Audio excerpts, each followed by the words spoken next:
Welcome to Your Strata Property, the podcast for property owners looking for reliable, accurate, and bite-sized information from an experienced and authoritative source. To access previous episodes and useful strata tips, go to www.yourstrataproperty.com.au. Hello and welcome. I'm Amanda Farmer and I have with me today Reena van Aalst. Hi, Reena.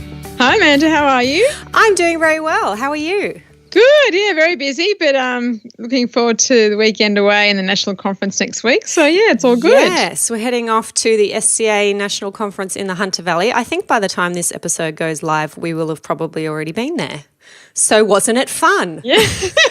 I really like that question that you asked. Yeah, exactly. Before we get stuck into our challenges and our wins for this week, I want to let our listeners know how they can get a copy of the transcript for this episode.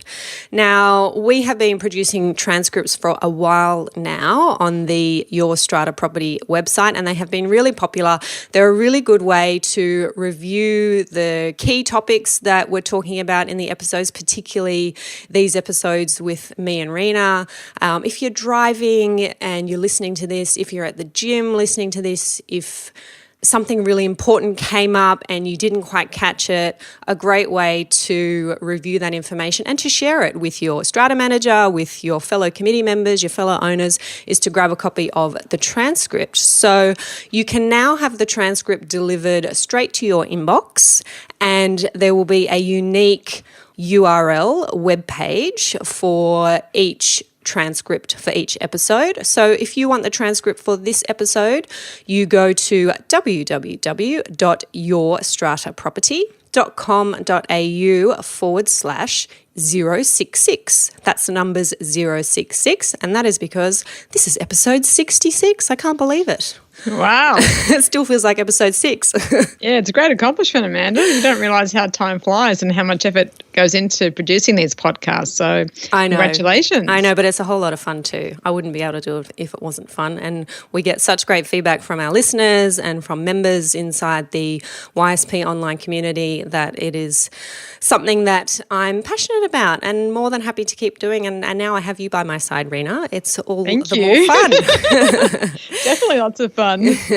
So head over to yourstrataproperty.com.au/066 if you want to have a copy of the transcript for this episode delivered straight to your inbox. If you are a member of the YSP online community, then that transcript is absolutely coming straight to your inbox without you having to ask for it.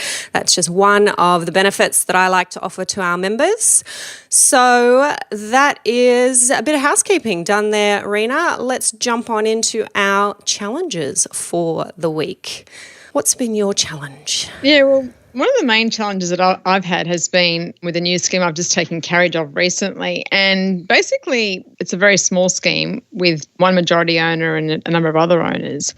And what's transpired amongst many things, which I won't go into today, but the fact that the strata manager who was previously managing this scheme seems to have taken sides with particular owners. And the way it was described to me was by the one particular owner, it's like someone who is putting petrol on fire. So rather than the managing agent sort of trying to take an objective view, and it's hard sometimes, I mean, we all know when one side's perhaps breaching the act or one side's being unreasonable. But when you're in that position as a strata manager, you need to be as objective as possible because the owners look to you for advice and guidance. And when one party feels a bit aggrieved or feels that you're taking one person's side over another person's side, regardless of whether you may feel that way yourself, in terms of how you project yourself to the owners and obviously to the clients in general, you've really got to make sure that you remain impartial and provide professional advice to your scheme and maintaining that impartiality. I think it's you just have to be impartial. It's really important. And I think it's been quite sad that many owners have said this, not just the one owner, but other owners have also confirmed the same, even though she may have been on their side. So, yeah, it's unfortunate. It's a tough gig, this strata management. And when you're dealing with people and their homes and and their everyday personal lives, personal finances, everything that is on your plate is close to the heart of somebody. Yes, exactly right. And I think that makes for a difficult job for you as a strata manager. But as you say, Reena, all the more important, I think, that you act with the utmost professionalism and perhaps be aware of that maybe unconscious bias that you might have towards one lot owner or another. Yes, you might think that someone is being sensible while the other might be being irrational, but consider whether you might be adding fuel to the fire by expressing those views instead of remaining as objective as possible. And I think another aspect of how one is perceived externally by others is our body language. And I think they say that, so much of your communication is, percentages basically based on your body language rather than what you're saying. So I think in this instance as well, when you do have that unconscious bias and it then comes through, your persona and how your body language, and then that's another aspect I think one should consider, whether you're a strata manager or not. I think in life generally sometimes we let our emotions and our biases dictate our feelings, and then this obviously comes across. And when you're acting in a professional manner, you've got to be far more attuned to that side of your personality if that's something that you need to work on. Yeah, really good point. The other thing that I regularly remind strata managers is to understand who you're acting for, who you're engaged by. You're engaged by the Owners Corporation and you're taking instructions from the strata committee. You're not taking instructions from one particular lot owner. And I have seen on numerous occasions strata managers get themselves into trouble by following instructions of one lot owner and not stopping to ask, hang on a second, does this person have the authority of the committee to ask me to do these things, to ask me to spend this money, to ask me to engage this particular contractor? And I think you can lighten your burden, let's say, considerably if you take a step back and say, okay, do I have to do this? Well, it's a really good point that you're raising, Amanda, because a lot of the times a manager, I think, does things because of the power that they might perceive that person has in terms of the scheme in general or relating to their appointment. In one particular building that I'm aware of, there's 4 owners, 4 committee members, and one particular owner is quite strong personality. And he asked the strata manager to arrange for the building to be painted. So there was a little meeting about colours, but no one had actually approved the contractor. They hadn't approved anything. And next minute, 2 owners find out of the 4 that the painter's there to start work that in 3 weeks after that initial conversation. So, and the manager didn't even hold a meeting to approve the contract. And so there are many instances where I think there is a power issue where people think, well, that person is the person that's going to keep me engaged or appointed. And unfortunately, this is where the political power faction part of strata management renders its ugly head. Yes. But just a word of caution there for strata managers and for committee members and lot owners who are instructing their strata managers. Always come back to the source of the authority. Do I, as a strata manager, have proper instructions from the Owners Corporation or the Strata Committee? And do I, as a lot owner, have the authority to ask my strata manager to be doing these things on behalf of the building? That's definitely correct. All right. Well, I want to revisit a topic that we spoke about, Reena, back in episode 62, and this was about proxy forms. Now, I've been contacted within the last couple of weeks by a few listeners who were very interested in that discussion and first of all said thank you, Amanda and Reena, for addressing the issue. The issue being, are proxy forms completed under the old New South Wales law valid under the new New South Wales law? And you and I, Reena, discussed our views on this and we came to the conclusion that if you have a proxy form that's been completed under the old law and it's appointing a proxy holder for a period, for example, of 2 consecutive annual general meetings, that proxy form should still be accepted as valid now that we have the new law in place, because we do have savings and transitional provisions in the new law that says something along the lines of anything done under the old is considered valid under the new. And the conservative approach is not to disenfranchise disenfranchise our owners and ensure that everybody has their right to vote. And accepting those kinds of proxy forms we thought would be valid. Now, I have had more than one listener contact me and use the example of a form that has been filled out just for one meeting, just a single appointment for one meeting. And it's a form that complies with the old law but not the new. And when was the meeting held? And the meeting was held after the 30th of November 2016, so under the new law. Okay, so it was basically before the new law, but it applies to a meeting after the new law. Yes. Okay. Or someone somewhere along the line has got their hands on the wrong version of the proxy form. So they've turned up to a meeting. It's being held at the time when the new law is in place, and they've produced an old proxy form just for the purposes of the one meeting. And the question that I was asked is, Amanda, is that valid? And I've said, no, that's not valid, because that's a form for a one-off appointment. The new law is in place. There are new requirements for proxy forms, and the new requirements should have been followed. And I wanted to make that clarification that what we were talking about, or at least what I thought we were talking about, Reena, back in episode 62, was a different situation where you have an ongoing appointment, and that appointment started under the old law, and it was an appointment for 2 consecutive annual general meetings or 12 months. Yes. Yeah. And we took the view that those types of appointments would still be valid because they would carry over into the new regime, let's say. And very interestingly, one strata manager who contacted me said that she is waiting for an NCAT application to be filed in relation to this exact issue. And she had a building that I think was a new appointment for her. They had come to her already with this problem. They had held an annual general meeting and someone had turned up with something like 30 proxies. The forms had been completed under the old law, but this was a meeting that was being held when the new law was in force. And the chairperson ruled all of those proxy forms out of order and invalid, and those people who had appointed that particular proxy holder didn't have a vote. Now, the lot owners affected by that, as I understand it, have made an application for mediation. I think the mediation has taken place and the matter has not been resolved. And one of the parties, whether it's the owners' corporation or the lot owners who are aggrieved, are now looking to make an NCAT application.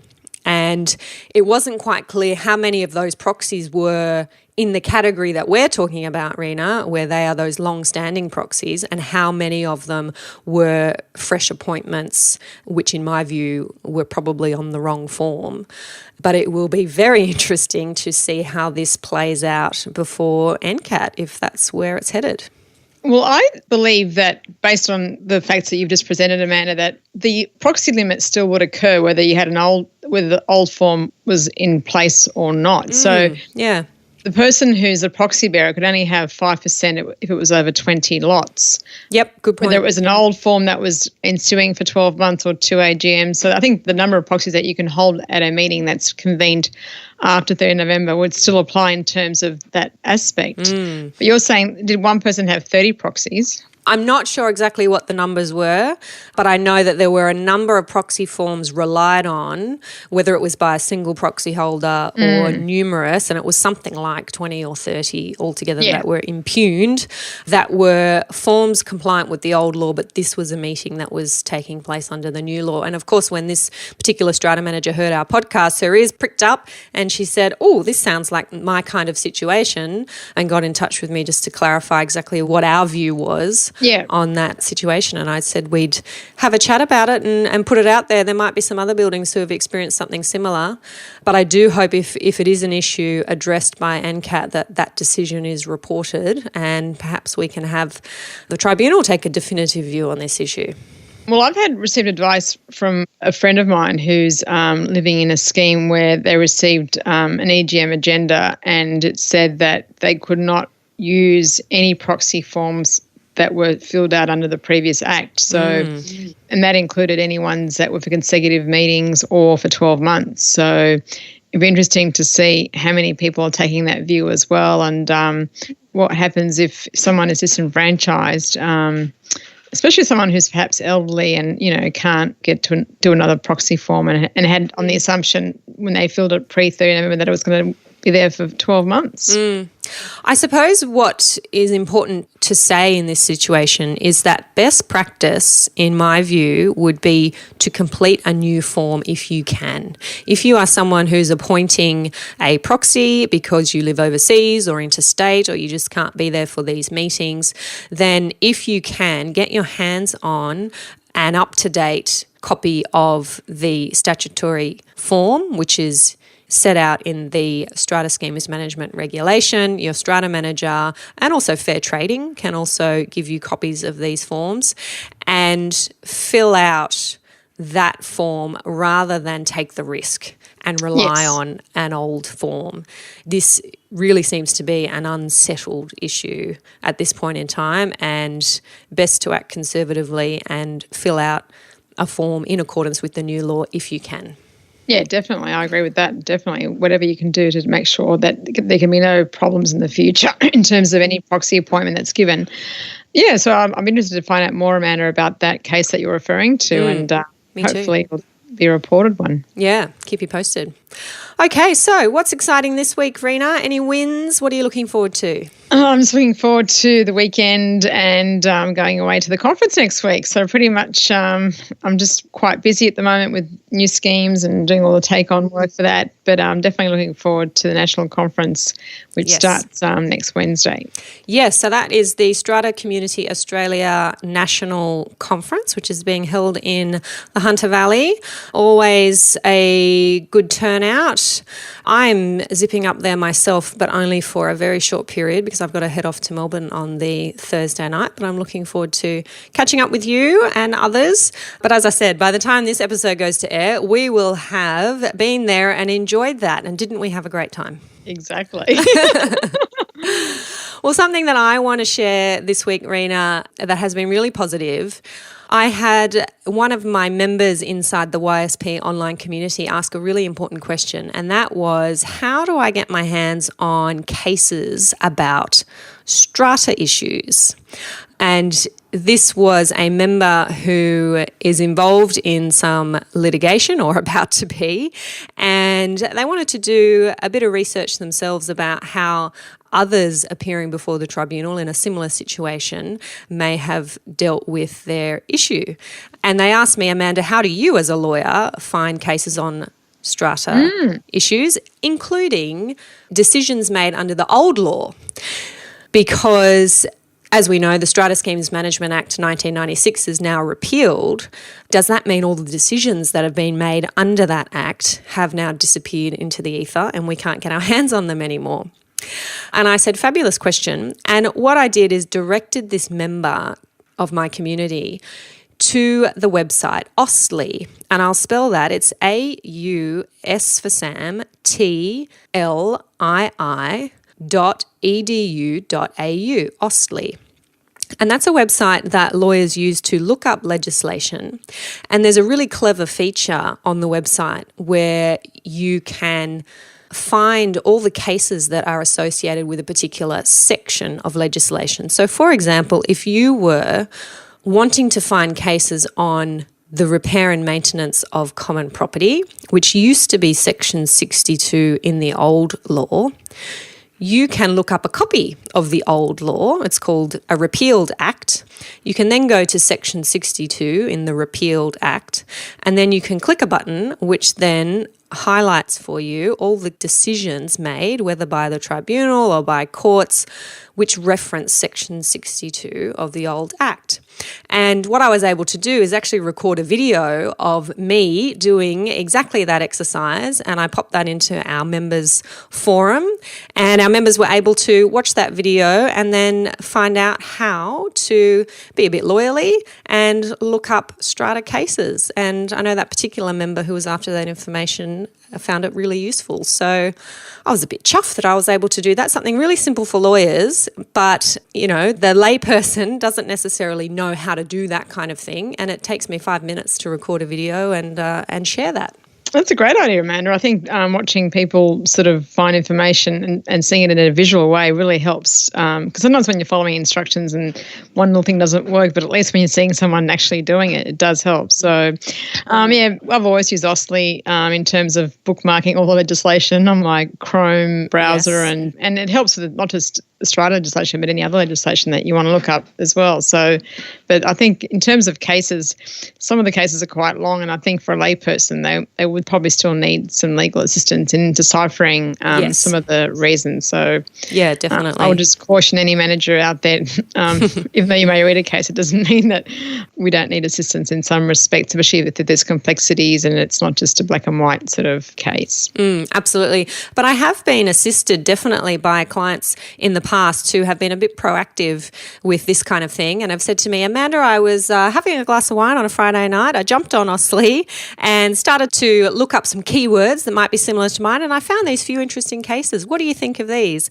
And there have been, I have to say, a couple of occasions where I've been pointed to some helpful case law by a very intelligent and engaged client. So even if you do have legal representation, don't hesitate to jump in and do some of the legwork. We, as lawyers, appreciate that. Yeah, it was not all lawyers would, but anyways. Well, enjoy your time away, Reena. It's going to be a well-deserved break, even though you are definitely still in the Strata zone, let's say that, at the SCA conference. But have a glass of wine, have a nice dinner, and definitely will. We'll catch up with you next time. Okay, Amanda, take care. Bye. Thanks, bye. Thank you for listening to Your Strata Property, the podcast which consistently delivers to property owners reliable and accurate information about their strata property. You can access all the information below this episode via the show notes at www.yourstrataproperty.com.au. You can also ask questions in the comments section, which Amanda will answer in her upcoming episodes. How can Amanda help you today?